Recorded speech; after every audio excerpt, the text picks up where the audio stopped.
Bismillahirrahmanirrahim. Assalamualaikum warahmatullahi wabarakatuh.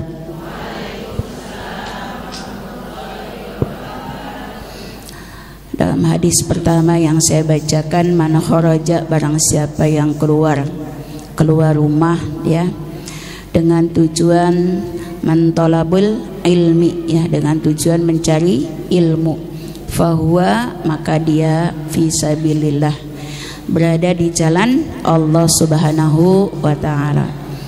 Maka jangan pernah ya merubah niat hati kita.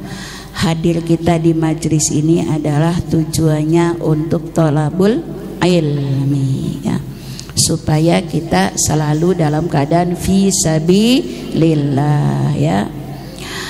Hatta yarfa'i, sampai kapan? Sehingga dia kembali ke rumah. Nah, jadi kita semua dalam keadaan fisabilillah. Amin Allahumma amin ya. Nah, jaminannya fisabilillah apa, Bu? Surga. Nah ya, jadi jangan dirubah niat kita yang baik untuk talabul ilmi itu dengan niat-niat selain daripada kita mencari ilmu. Baik Ibu yang dirahmati Allah Subhanahu wa taala, pelajaran ya Asmaul Husna kita ya, jalan menuju kita untuk ma'rifat kepada Allah Subhanahu wa taala, yang merupakan inti dari ilmu yang wajib kita pelajari bagi setiap hamba Allah adalah ilmu ketuhanan, ilmu keimanan ya. Ilmu tauhid artinya keimanan kita kepada Allah Subhanahu wa ta'ala. Dengan demikian, dengan kita mempelajari Asmaul Husna ini adalah supaya kita lebih meningkatkan keimanan kita kepada Allah Subhanahu wa ta'ala. Kita lebih mengenal Tuhan kita, Allah Subhanahu wa ta'ala ya. Dengan demikian kita tahu tujuan hidup kita di dunia itu adalah semata-mata karena Allah Subhanahu wa ta'ala. Sudah sampai asma yang ke-38 sudah ya? Sekarang 39 ya. Baik, kita awali dengan membaca basmalah. Bismillahirrahmanirrahim. Asma Allah yang ke-39 adalah Al-Hafidh. Al-Hafidh. Yang ke-38 apa, Bu? Al-Kabir ya. Al-Hafidh. Hafidh, ha, fa, ya, dho, pakainya dho yang kayak ada tongkatnya pakai titik ya. Al-Hafidh. Al-Hafidh ada asma Allah yang ke-39 ya. Al-Hafidh menurut bahasa artinya adalah yang maha memelihara. Yang maha apa, Bu? Memelihara.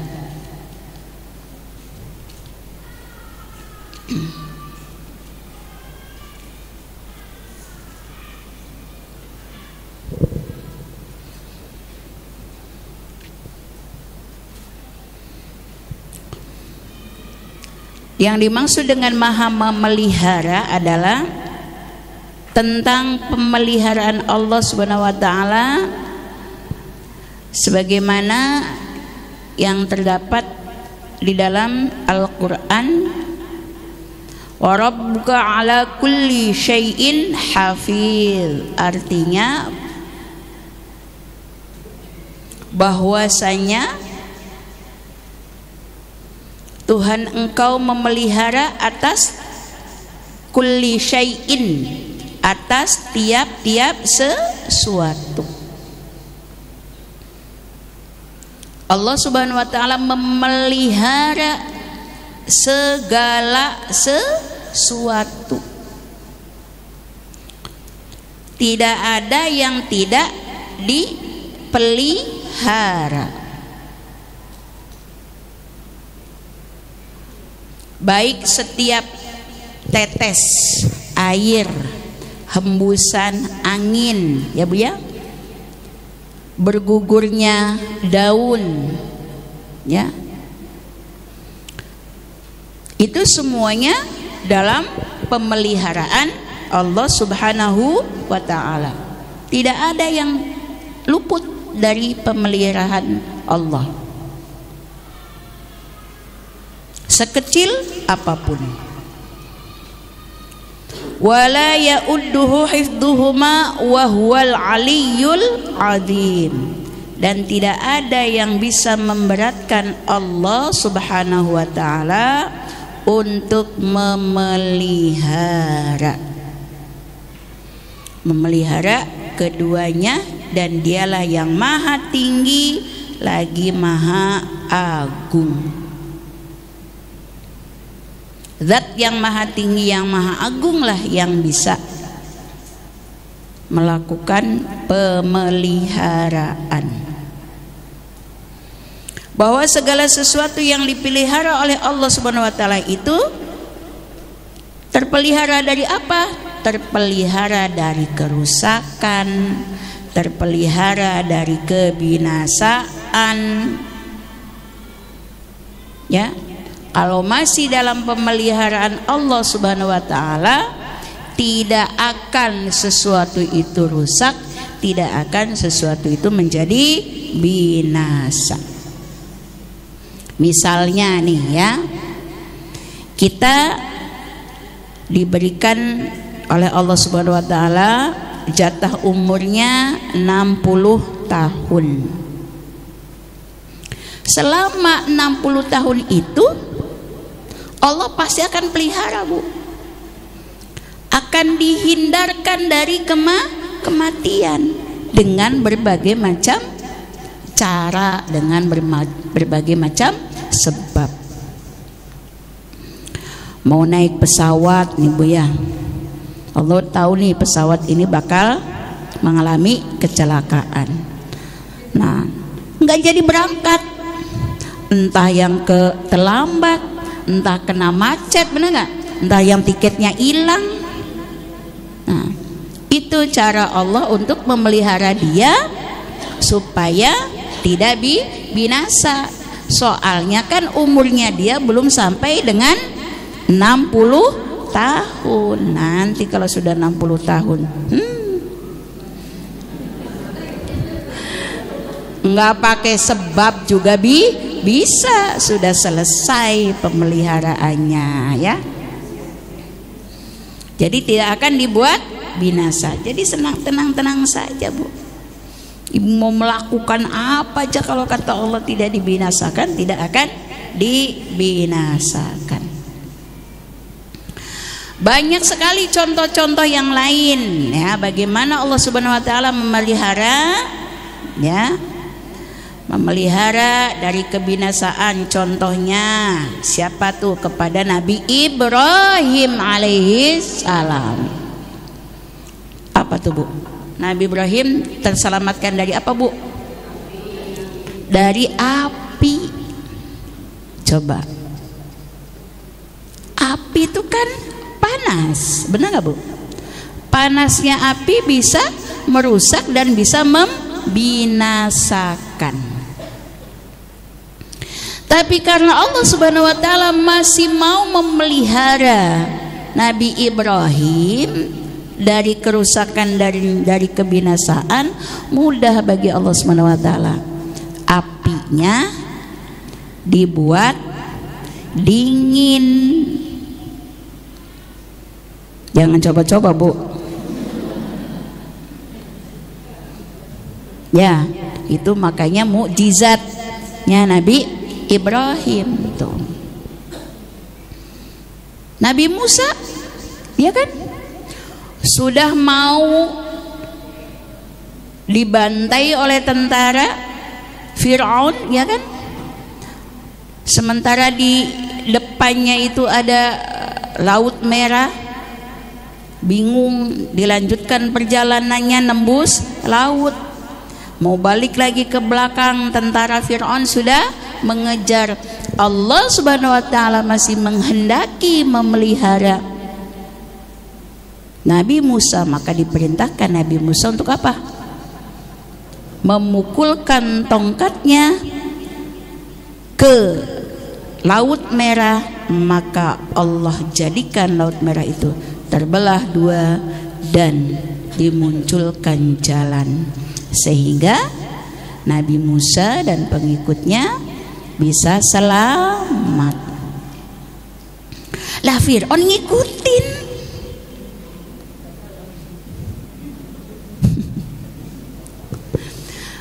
Kan laut terbelah itu hanya untuk Nabi Musa dan pengikutnya, benar nggak? Karena Allah masih memelihara. Allah menghendaki Fir'aun binasa, maka dibiarkanlah dia ikut melewati, maka seketika tertutup kembali Laut Merah tersebut dan tentara Fir'aun semuanya menjadi tenggelam. Satu sisi Allah memelihara, satu sisi Allah membinasakan. Contoh lagi Nabi Isa alaihi salam. Nah, ketika beliau dikepung oleh orang-orang Yahudi untuk dibunuh, kemudian Allah selamatkan Nabi Isa alaihissalam dengan cara apa? Diangkatnya ke langit, sehingga Nabi Isa alaihissalam itu belum wafat, Bu, belum meninggal, belum ada makamnya, yang nanti suatu masa beliau akan dibangkitkan kembali, diturunkan kembali. Juga Nabi Zakaria, para nabi semua.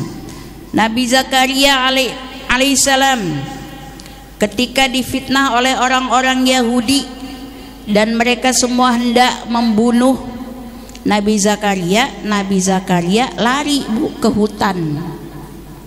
Ke hutan. Ngumpet di dalam pohon. Jadi zaman dulu kan pohonnya gede-gede, Bu, ya.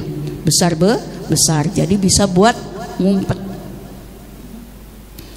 Tetapi karena Allah Subhanahu wa ta'ala sudah menghendaki pemeliharaan terhadap Nabi Zakaria itu hampir selesai, maka dengan sebab iblis menyampaikan berita kepada orang-orang Yahudi menunjukkan, Nabi Zakaria ngumpet di pohon itu, lalu pohon itu digergajinya, lalu Nabi Zakaria ikut terbelah menjadi dua. Ujian dan penderitaan yang dialami oleh para nabi dan utusan Allah Subhanahu wa ta'ala itu sangatlah berat. Kita diuji sedikit aja sudah tulis status. Ya. Demikian juga dengan Nabi Yahya. Nabi Yahya wafatnya apa? Wafatnya dibunuh oleh raja yang berkuasa pada saat itu di negeri Palestina. Di dalam keseharian kita juga kita banyak, ya Bu, ya, mengalami, ya, bagaimana Allah itu maha memelihara, termasuk tubuh kita. Jantung kita bisa berdetak, Bu. Ginjal kita masih bisa mengolah racun. Siapa yang memelihara? Allah Subhanahu wa ta'ala. Tuh kan, ibu nggak pernah pagi-pagi pompa jantung atau mengedipkan mata, disetel kedipan matanya, pernah nggak, Bu? Atau mengatur lambung kita supaya bisa mengolah makanan yang setiap kita makan. Siapa semua yang melakukannya? Al-Hafidh, yaitu Allah Subhanahu wa ta'ala.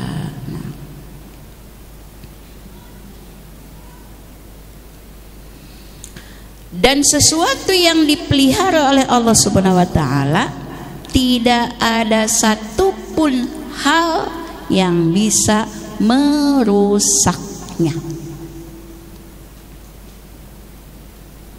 Tidak ada sesuatu pun, apapun halnya, yang bisa membinasakannya. Tuh. Itulah Al-Hafidz. Makanya ibu bapak ya harus banyak-banyak bersyukur kepada Allah Subhanahu wa taala. Kita hidup itu ya gampang, nggak capek-capek, nggak capek-capek bikin mesin gilingan. Apapun yang kita masuk ke dalam mulut semuanya sudah diproses. Benar nggak Bu? Sementara kita kan kalau ngeblender itu kan harus beli alat blendernya, benar nggak? Perut kita ibu dipasangin blender nggak sama kita? Tidak. Bagaimana hasil dari makanan yang kita konsumsi itu? Kemudian Allah bagi ini vitamin, ya kan? Ini mineral. Bagian mana nih yang dapat mineral? Bagian mana yang dapat vitamin? Racunnya dikemanakan? Sisa dari racun itu pembuangannya harus dibuang.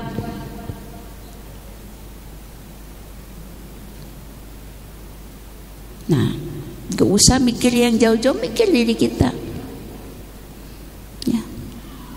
Tahu-tahu kita mules, tahu-tahu kita pengen pup, bener gak? Disetel gak alarmnya sama kita? Tidak kan?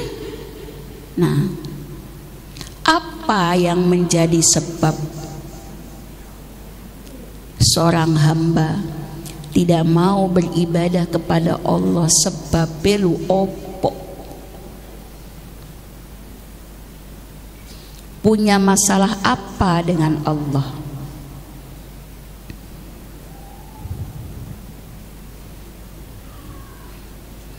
Sebegitu sempurnanya Allah memelihara kita, tetapi kita masih enggan untuk taat beribadah kepada Allah Subhanahu wa taala. Kita lebih sibuk mencari pemeliharaan selain dari Allah Subhanahu wa taala.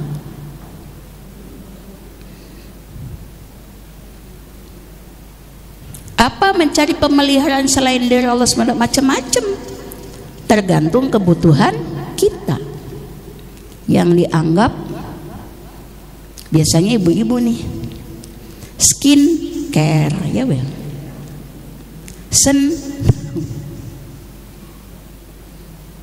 nah ya, supaya dipelihara. Padahal intinya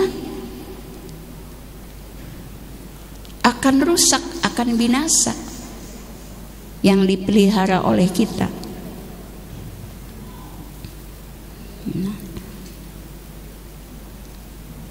Tapi bukan berarti apa-apa yang sudah dipelihara oleh Allah Subhanahu wa taala, apakah kita tetap punya kewajiban untuk memelihara? Iya, tetap. Karena ya diperintahkan oleh Allah Subhanahu wa taala untuk kita memelihara. Memelihara kesehatan, ya kan Bu? Kesehatannya dipelihara supaya tetap sehat, jangan dirusak. Rasulullah bahkan sudah memberikan ajaran, memberikan petunjuk bagaimana cara kita memelihara lambung kita, ya kan? Lambung itu kan terbagi 3, sepertiga untuk makanan, sepertiga untuk air, sepertiga untuk apa? Untuk udara. Jangan diisi makanan semua, ya sesak napas. Jangan diisi air semua, kembung. Jangan diisi angin semua, masuk angin. Nah iya, makanya harus dibagi tiga. Tuh, judulnya apa? Memelihara lambung, memelihara otak pikiran kita nih. Bagi yang sudah wanita-wanita, para lolita-lolita, yang jelita-jelita, yang balita-balita, balita bawah 50 tahun, jelita jelang 50 tahun, lolita lolos 50 tahun, dan yang sudah mendewasa. Nah, apa mendewasa? Mendekati waktu kadaluarsa. Ya. Ada kadaluarsa ya kamu kita ya. Nah. Tapi yang balita jangan merasa masih lama. Oh, saya jenjangnya masih banyak dong balita. Kalau baru balita, belum jelita, belum lolita, mendewasanya masih lama, belum tentu ya. Nah.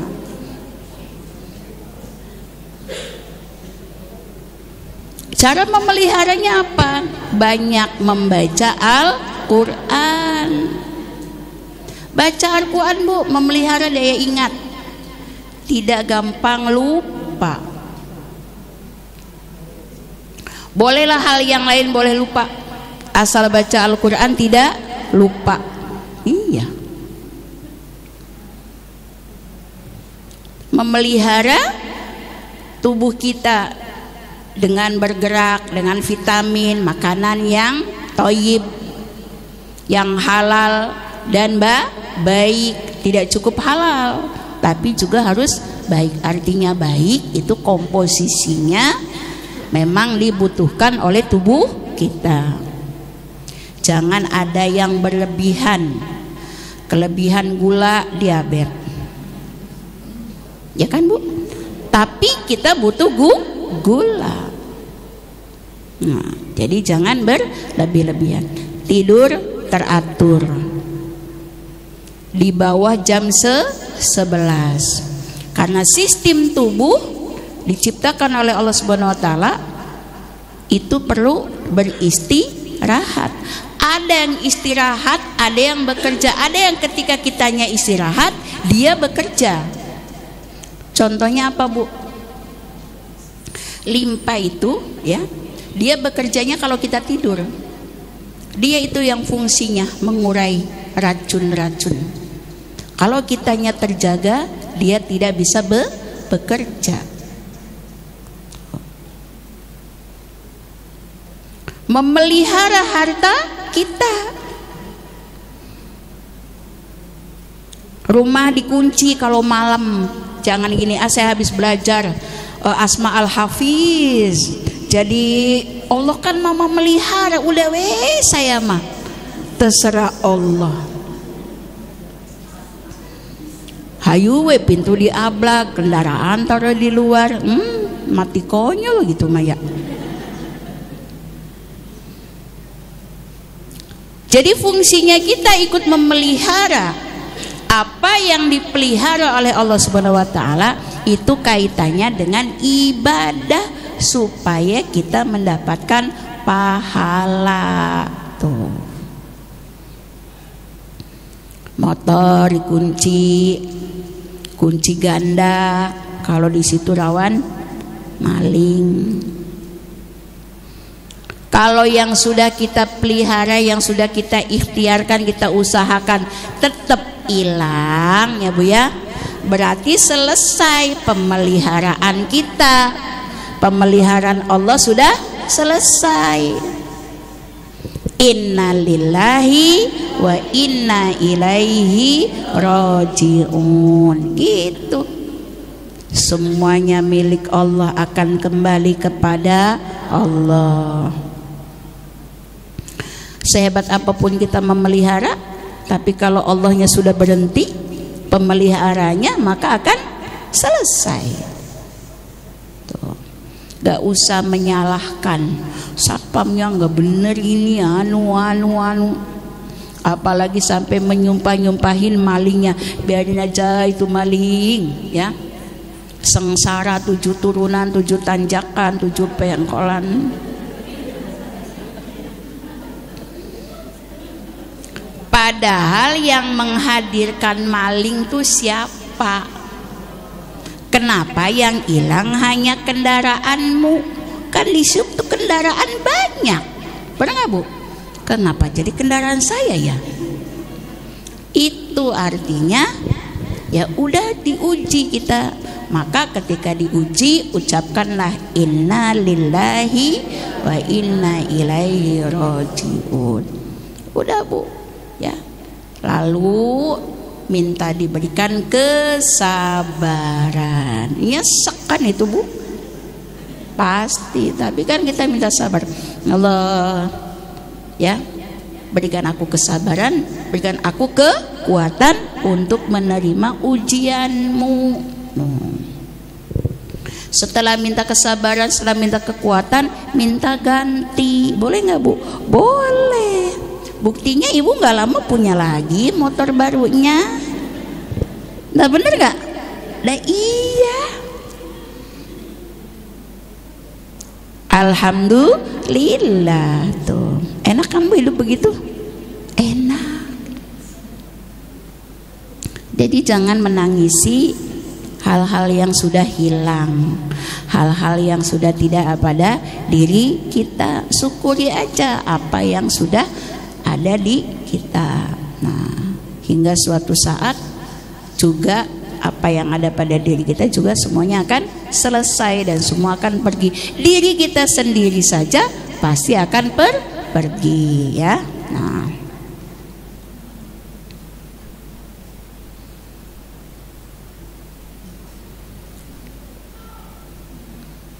tujuan dari Allah Subhanahu wa taala memerintahkan kita untuk memelihara, yaitu untuk memberikan kita pahala.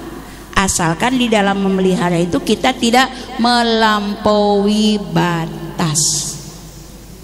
Ya, jangan melampaui batas. Sesuai dengan batas-batasnya saja yang dibolehkan oleh Allah Subhanahu wa taala. Ibu mau skincare boleh, Bu, asal jangan melampaui batas. Tiap hari ngelus-ngelus wajah, lihat lagi, wah, pleknya masih ada, beli lagi yang merek lain, sehingga satu kamar isinya skincare semua dengan berbagai macam merek. Benar nggak, Bu? Jangan begitu.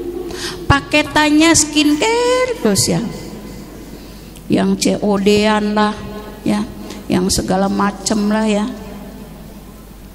Ini fenomena anak zaman sekarang nih, Bu. Anak-anak saya perempuan-perempuan gitu dah sibuk sama skincare aja.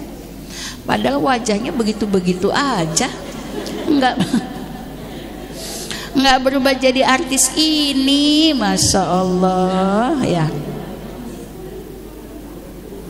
Tetap, Bu, bangun tidur mah kusut, ya kan? Ya, mata ya tetap belekan, ya kan, tetap iler. Jadi apa gitu ya? Ya itulah. Nggak ngerti kita juga. Kalau mau pergi dua sibuk. Habis pergi sibuk dibolang-bolang, udah kayak topeng, Masya Allah, ya. Ya udahlah, yang penting dia bahagia juga gitu. Aduh. Siapa yang anaknya kayak gitu? Semua ya.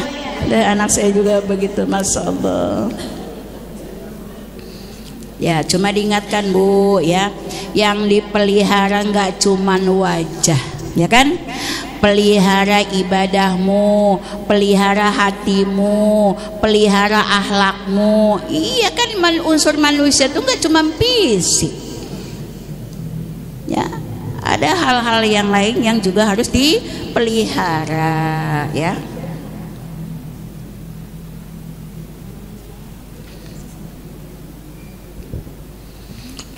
Kemudian agama kita menganjurkan jika kita mau tidur malam, tuh rumah dikunci, ya. Semuanya ditutup. Nah, itu berarti kita sedang menjalankan perintah Allah Subhanahu wa taala untuk juga memelihara harta kita, jiwa kita, ya. Nah,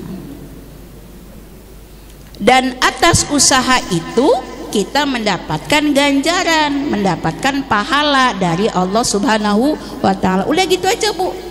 Kita berikhtiar memelihara harta itu supaya kita dapat pahala, tapi nggak ada jaminan bahwa yang sudah kita pelihara nggak bakal hilang.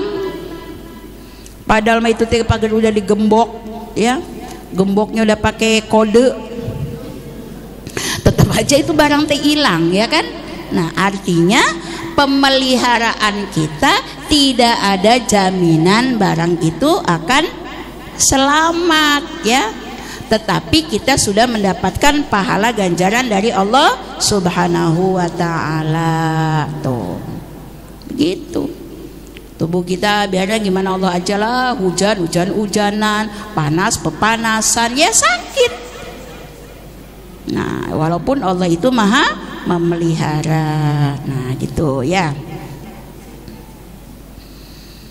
Apabila ada harta kita yang hilang, padahal kita sudah berusaha atau sudah mempercayakan seseorang untuk menjaga, ya, dan dia si penjaga itu juga sudah berusaha untuk melaksanakan amanat, ya, kemudian barang itu tetap hilang, jangan sampai menyalahkan orang yang sudah diberikan amanat untuk menjaganya. Itu berarti kita tidak terima dengan qada dan qadarnya Allah Subhanahu wa taala. Tidak ada sesuatu pun yang keluar dari pemeliharaan Allah Subhanahu wa taala, tetapi Allah Subhanahu wa taala menguji kita. Tuh, menguji judulnya dengan sebab tadi. Ya, sudah dititipin, sudah dikunci, sudah berbagai macam caranya supaya tidak rusak, tidak hilang, tidak binasa. Tapi tetap aja rusak binasa, berarti kita sedang diuji oleh Allah Subhanahu wa taala. Dan ketika kita diuji supaya mendapatkan pahala, maka kita harus bersabar. Itu sabar. Enak kalau ngaji mah ya sabar, giliran ngalamin lupa dengan sabar, lupa dengan ngaji. Ya. Itu ya ceritanya seperti itu. Setiap makhluk sekecil apapun, ya, ada penjaganya. Jadi sebab Allah memelihara itu, Allah tidak langsung memelihara dengan zatnya, tetapi Allah dampingkan, Allah perintahkan untuk memelihara itu berupa malaikat. Tuh, Allah perintahkan malaikat-malaikat penjaga, malaikat-malaikat pemelihara. Kita kan sering ya Bu ya, kalau anak kecil, bayi jatuh, ya, kok tidak ada apa-apa, tidak sakit parah, ya, karena ada malaikat penjaganya. Tapi kenapa kalau emak-emak kepleset doang?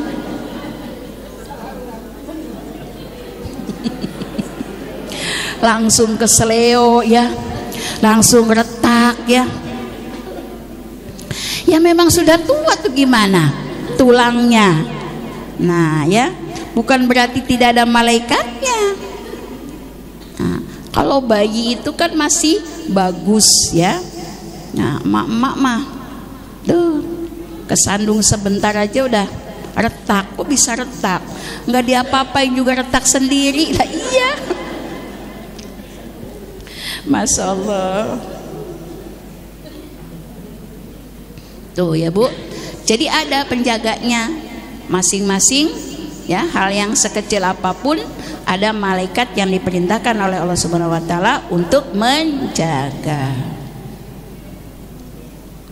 Ada sebuah kisah nih, ya, Bu, sebuah kisah. Seorang syekh namanya Abdul Wahab. Abdul Wahab Asy-Sya'rani, seorang aulia. Beliau punya seorang putra bernama Abdurrahman. Abdurrahman anaknya syekh.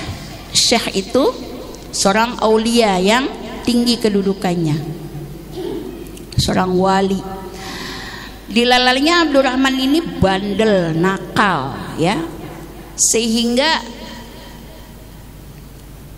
banyak, ya, ulama-ulama yang sudah dimintain tolong untuk memelihara nih bocah. Gimana caranya supaya nggak nakal lagi, supaya nggak bandel lagi. Kalau ibu-ibu punya anak nakal, punya anak bandel, mau dimasukin kemana? Pondok pesantren atau ke baraknya KDM?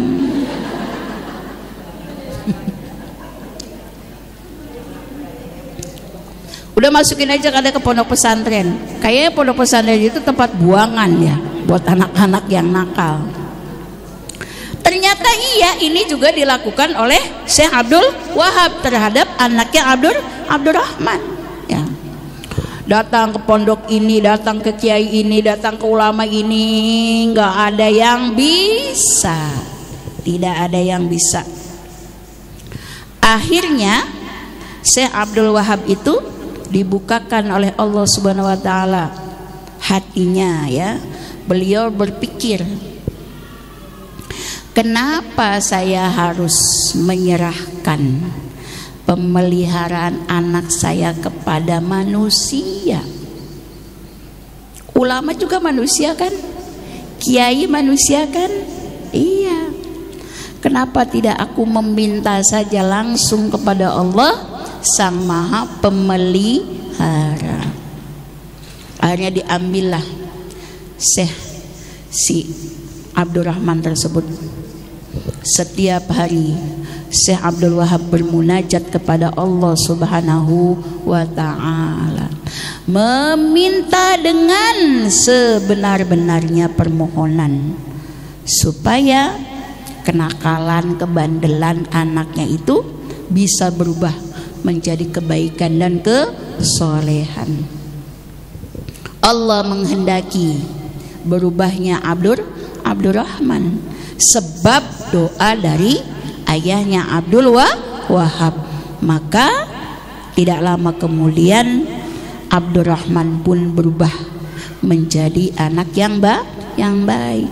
Tuh, Bu, ibu-ibu nih ya, kalau anaknya bandel jangan enak-enakan aja, masukin aja ke pondok. Lah anak situ yang nakal, orang lain yang sudah ngurusin. Gimana cerita? Dirimu orang tua saja nggak bisa, kok orang lain yang suruh ngerjain? Kan begitu, ya?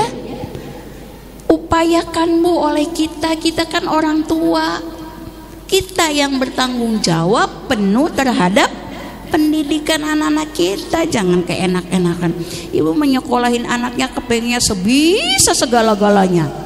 Ya pintar baca, ya pintar nulis, pintar ngitung, akhlaknya baik, sopan, rajin, mandiri. Emangnya gurunya malaikat apa?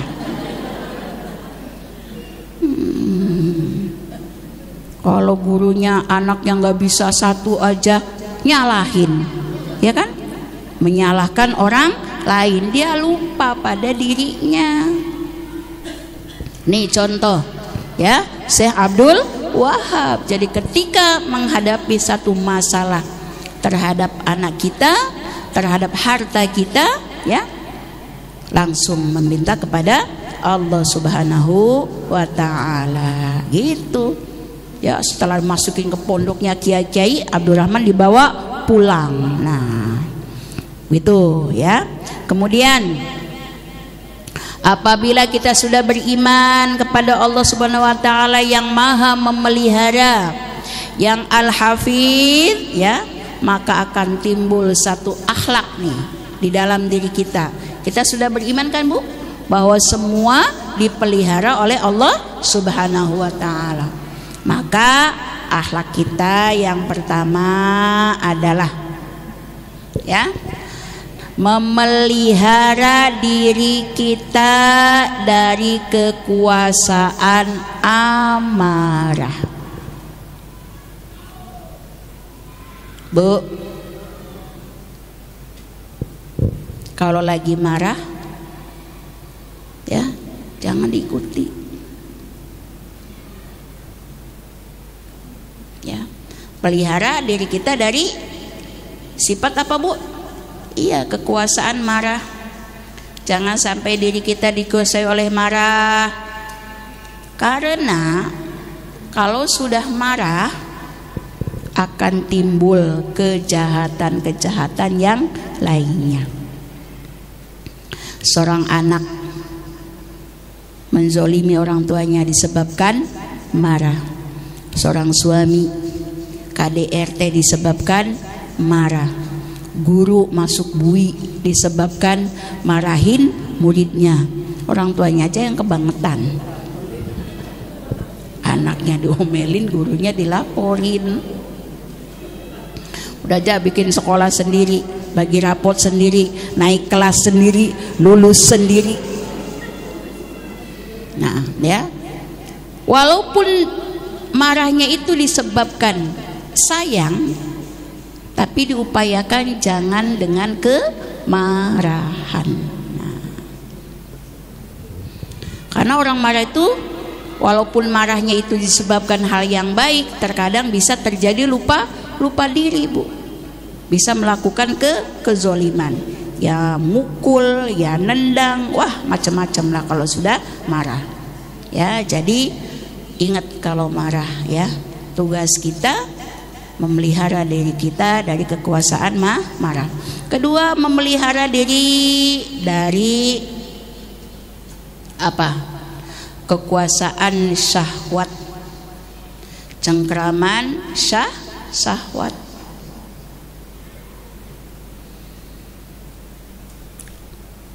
Inti dari segala kejahatan itu disebabkan karena syahwat. Orang korupsi karena syahwat. Syahwat itu tidak ada batasnya. Ngapain dia korupsi triliunan sedangkan makan sepiring aja udah kekenyangan? Betul nggak? Minum segelas sudah hilang haus. Rumah 5, tidur mah cuma 1 rumah. Baju 3 lemari, yang dipakai mah 1. Tetapi kenapa harus korupsi? Karena apa? Syahwat.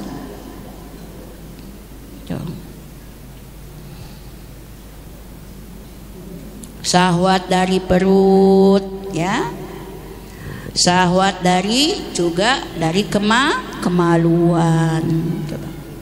Seorang laki-laki ya yang suka jajan, ya tempatnya gitu-gitu juga, Bu.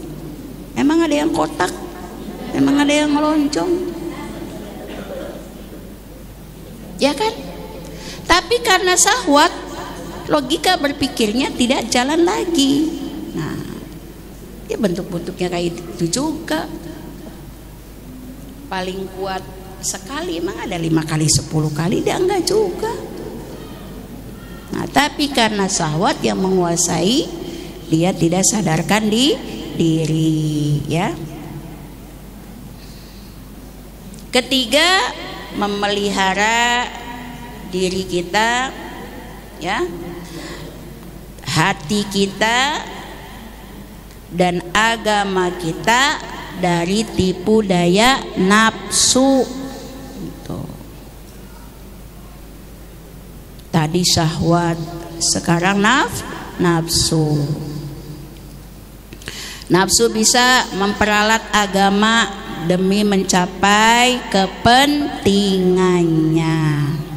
Agama bisa, Bu, dikendalikan oleh nafsu. Jual ayat, jual agama, pengen jadi pejabat, dalil terus. Padahal ya tujuannya pengen jadi pejabat. Tuh ya, banyak orang-orang yang menjadikan agama ditunggangi oleh nafsunya hanya demi kepentingannya. Nafsu dengan tipu daya apabila bisa menyuruh kita beribadah dan beramal, termasuk ibadah juga bisa ditunggangi oleh hawa nafsu. Di masjid terus wirid, terus anaknya istrinya di rumah kelaparan, iya kan? Benar nggak? Ibu-ibu sibuk siang malam ngaji, kemana-mana ngaji di sini dengan suaminya ditelantarkan. Nah, itu kan ceritanya tipuan ibadah, tipuan amal soleh, sedekah,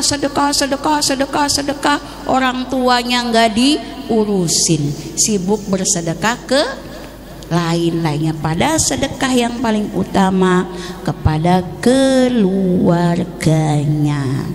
Jangan tertipu dengan ibadah. Tiap bulan umroh lagi, umroh, bulanan umroh, Bu. Arisan ngocoknya di umroh katanya ya. Di Mekah, di Madinah, yuk kita umroh, kocok arisannya di sana. Tetangga kanan kirinya kekurangan dicuekin. Nah ya, jangan tertipu dengan ibadah yang ditunggangi oleh hawa nafsu. Tuh, ya. Keempat, memelihara diri dari tipu daya setan. Gampang nih, Bu. Kalau ngenalin setan tuh gampang nih. Ibu mau sholat, udah waktu sholat nih, kata setan, entar. Setan itu, Bu, beneran. Pokoknya setan tuh bahasanya entar.